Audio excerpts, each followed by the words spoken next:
Stell dir mal Folgendes vor. Das bist du. Oder das. Oder das. Oder das. Bevor du geboren wirst, kannst du dir aussuchen, wie du aussehen willst. Oh mein Gott, das ist Anakin Skywalker. Das sind deine Freunde. Nein, nicht die dahinter. Deine Freunde sind Tiere. Sie können sprechen und sind auch sonst ziemlich menschlich. Das Einzige, was sie unmenschlich macht, ist, dass sie dir nie widersprechen, immer nett zu dir sind und auch sonst ziemlich alles cool finden, was du machst. Geldprobleme existieren für dich ebenfalls nicht, da alles, was du in deinem Umfeld findest, zu Geld gemacht werden kann. Dein Lebensinhalt besteht deshalb darin, den ganzen Tag zu angeln, Insekten zu fangen oder einfach am Strand zu liegen und abzuschalten. Ach ja, und du bist außerdem arbeitslos. Aber wofür brauchst du schon einen Job, wenn das Geld wortwörtlich von Bäumen fällt? Dein einziger Vorgesetzter ist ein geiziger Waschbär, der dafür sorgt, dass du eine Bleibe hast. Du bekommst dein erstes Haus quasi geschenkt und für weitere Upgrades hast du eine endlose zinsfreie Frist zum Abbezahlen, also ziemlich entspannt. Deine Grundbedürfnisse stehen auch nicht mehr im Vordergrund. Du isst nur, wenn du mal einen Baum ausgraben willst und du gehst nur auf Klo, wenn du mal keinen Baum ausgraben willst. Für viele hört sich das wie das perfekte Leben an und in Animal Crossing New Horizons sollte diese Vorstellung verwirklicht werden. Doch woher kam der extreme Hype und wie kam es letztendlich zum Downfall? Machen wir eine kleine Zeitreise. Wir befinden uns im Jahre 2018. Draußen wirst du noch komisch angeguckt, wenn du eine Maske trägst und New Horizons wird erstmalig nach einem kleinen Troll an die seit 2013 wartenden Fans angekündigt.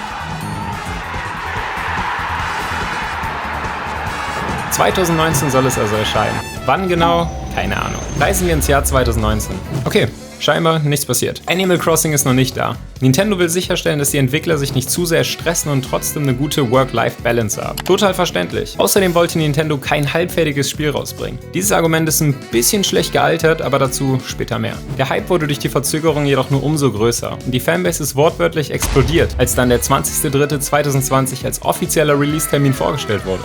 In der Zwischenzeit hat auch Nintendo keine halben Sachen gemacht. Es tauchten immer wieder neue Trailer, Gameplays und Merchandise-Artikel auf. Ich erinnere mich noch an die Nintendo Switch in der Animal Crossing New Horizons Edition. 1, 2, 3, meins. Jeder wollte die irgendwie haben und die war vor Release schon überall ausverkauft. Springen wir aber jetzt erstmal in den 20.03.2020. Heute ist es also soweit. Die Straßen im echten Leben wirken wie leergefegt. Keine Menschenseele in Sicht. Alle sitzen zu Hause und spielen. Warte mal, wer bist du? Und warum trägst du eine Maske? Ich habe mich rausgeschlichen, um Animal Crossing zu kaufen. Oh nein, ich wurde erwischt. Haha. Stimmt, da war ja was. Die sowieso schon von der Außenwelt isolierte Gesellschaft saß also nun zu Hause und vergaß jegliche Sorgen. Dass eine Pandemie und der damit verbundene Lockdown massiv zum Hype und Erfolg des Spiels beigetragen hat, muss ich wohl nicht erwähnen. Und während die Nicht-Fans immer noch Klopapier am Farmen waren, zogen die Fans heute auf ihrer neuen Insel ein. Irgendwie hat das Spiel genau in dieser Zeit jegliche Generation angesprochen. Es gab die Kinder, die sowieso jedes bunte Spiel spielen würden, die Gen Zs, bei denen Langeweile und Nostalgie Grund genug für einen Kauf waren und diese eine Oma, die nach einer viralen Inseltour auf dem 3DS sogar mit einem Unboxing zur Limited Edition Switch glänzen konnte. Ziemlich cool. Und schon am Release-Tag wurde klar, dass Animal Crossing schon längst keine langweilige Lebenssimulation mehr war. Es begann in der Community relativ schnell ein interner Wettstreit. Jeder wollte bessere Bewohner, bessere Items und die schönste Insel haben. Auf YouTube wurden vermehrt Inseltouren hochgeladen, in denen Spielern ihre kreativ gestalteten Inseln vorstellten. Das ist meine Insel. Es wurden außerdem Discord-Server erstellt, um Items untereinander zu tauschen. Ja, aber wie kam man an Tag 1 schon an wertvolle Gegenstände und eine nahezu perfekte Insel? Dafür müssen wir einen Exkurs zu einem uralten Krieg zweier Fraktionen in der Animal Crossing Community machen. Den Krieg zwischen den Spulern und den Nicht-Spulern. Jetzt fragt ihr euch wahrscheinlich, wo der Unterschied liegt. Nun, während die Nicht-Spuler am 20.03.2020 und 20.03.2020 in New Horizons verbrachten, bauten die Spuler bereits Schneemänner. Du siehst nach Glücksspiel aus. Während die Nicht-Spuler noch ihr Zelt einrichteten, lebten die Spuler schon in Villen. Und während die Nicht-Spuler noch aus Holz machten, hatten die Spuler bereits ein goldenes Arsenal an Werkzeug. Also, falls ihr es noch nicht verstanden habt und nie eine Switch oder Animal Crossing gespielt habt, Spuler haben einfach das Datum auf der Switch geändert und damit auch das Ingame-Datum für Animal Crossing. Hackerman. He's the most powerful hacker of all time. Bereits in den ersten Wochen nach Release häuften sich auf YouTube unzählige Inseltouren und Guides an. Alte Wunden wurden wieder aufgerissen und der Hass zwischen beider Fraktionen war so stark wie nie zuvor. Nichtspuler waren der Meinung, dass Spulen eine Art Cheaten ist. Und ich meine, irgendwo kann ich es verstehen, jedoch spielten letztendlich beide dasselbe Spiel. Ja, doch das hatten die Parteien wohl im Eifer des Release-Gefechts vergessen. Nach einigen Wochen platzten dann jegliche Discord-Server. Es war inzwischen egal, ob Spuler oder Nicht-Spuler, denn es gab Items und Bewohner, die einfach jeder besitzen wollte, bei denen es aber nicht geholfen hat zu spulen. Eine neue Lösung musste her. Und so erschuf Daniel Lu am 9. April 2020, knapp einen Monat nach Release, einen Markt, der alles verändern sollte. Nookazone. Oder Nookazone oder ich weiß nicht. Einfach Tom Nook plus Amazon. Wie der Name es schon erahnen lässt, handelt es sich hierbei um Amazon für Animal Crossing. Es gab nichts, was dort nicht angeboten wurde. Egal ob Items, Blumen, Werkzeuge oder auch Dienstleistungen wie Unkrautrupfen oder Blumen ausgraben. All das konnte dir gehören, wenn du den richtigen Preis zahlst. Aber was kann man nicht einfach so kaufen? Richtig, deine Mitbewohner. Also nicht ganz, die kannst du auch kaufen und verkaufen, aber bezahlt wird mit Nookmeilen-Tickets. Ich biete hier dieses etwas für ein Nookmeilen-Ticket an. Nookmeilen-Tickets waren so die höchste Währung in New Horizons. Sie waren so der Bitcoin unter den kreuzenden Tieren. Aber was genau waren diese Tickets eigentlich? Nun, im Vergleich zu allen anderen tauschbaren Gegenständen musste man für Nookmeilen wirklich etwas tun. Ein bisschen hin und her spulen hat da nicht gereicht. Man musste tägliche Aufgaben erledigen und Nookmeilen sammeln, um diese dann letztendlich zu einem Nookmeilen-Ticket einzutauschen. Im Verhältnis zum Zeitaufwand war das Ticket dann immer noch sehr teuer, allerdings hatte es auch eine Funktion. Man konnte auf eine Insel fliegen, auf der dann ein random Bewohner gespawnt ist und diesen dann praktisch zu sich holen. Hi. Dieser Bewohner hatte dann ebenfalls einen Wert, wobei es in der Community so eine Top 10 von Bewohnern gab, die irgendwie jeder haben wollte. Einen Bewohner aus dieser Liste zu haben, hat dich dann komplett reich gemacht und unabhängig von Nookmeilen-Tickets hättest du für beispielsweise Huschke alles verlangen können und ich versichere dir, jemand hätte alles gezahlt. Alles in einem war das Thema rund um die Bewohner der perfekte Einstieg in den Handelsmarkt. Viele Kids verstehen jetzt sicherlich mehr von Angebot und Nachfrage und dass die Nachfrage einen gewissen Preis relativiert. Andere sind jetzt vermutlich aber auch einfach glücksspielsüchtig. Ich habe gewonnen. Für einige Spieler waren aber diese extrem wertvollen Nookmeilen-Tickets nicht genug. I want more, Sie wollten auch außerhalb der Animal Crossing-Welt vom Ziel, alles zu besitzen, and I profitieren. know I shouldn't. What could you give me? Everything. Weshalb kurz darauf auf eBay sämtliche Shops auftauchten, die jegliche Handelsgegenstände in Animal Crossing für Echtgeld anbieteten. Irgendwie wack, oder? Ich bin Undercover Cop, haha. Aber so war es eben und man konnte nichts dagegen unternehmen. Die verkauften Artikel wie beispielsweise Nookmeilen-Tickets wurden natürlich über gehackte Konsolen generiert, weshalb für in Anführungszeichen wenig Echtgeld viel Wohlstand in Animal Crossing gekauft werden konnte. Es war wie ein Schwarzmarkt, der aber auch nach kurzer Zeit auf Nookazone zu spüren war. Ein Bewohner, der damals für 50 Nookmeilen-Tickets verkauft wurde, kostete nun auf einmal 900 oder noch mehr. Das konnte sich natürlich niemand leisten, der normal spielte, aber auch in jedem anderen Gebiet stiegen die Preise massiv an. Die Cheater haben also so gesehen die ganzen Preise in den ganzen Portalen künstlich verfälscht. Und ich führe das Ganze an, weil es letztendlich zum Downfall beigetragen hat, aber da komme ich später nochmal zu.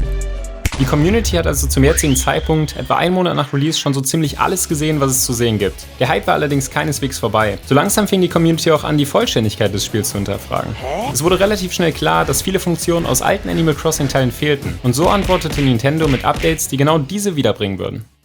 Das erste Update vom 21.04.2020 brachte simple Dinge wie Büsche zurück. Nichts Besonderes, oder? Oh doch. Für Animal Crossing-Spieler machten sich damit komplett neue Türen in Bezug auf die Inselgestaltung auf.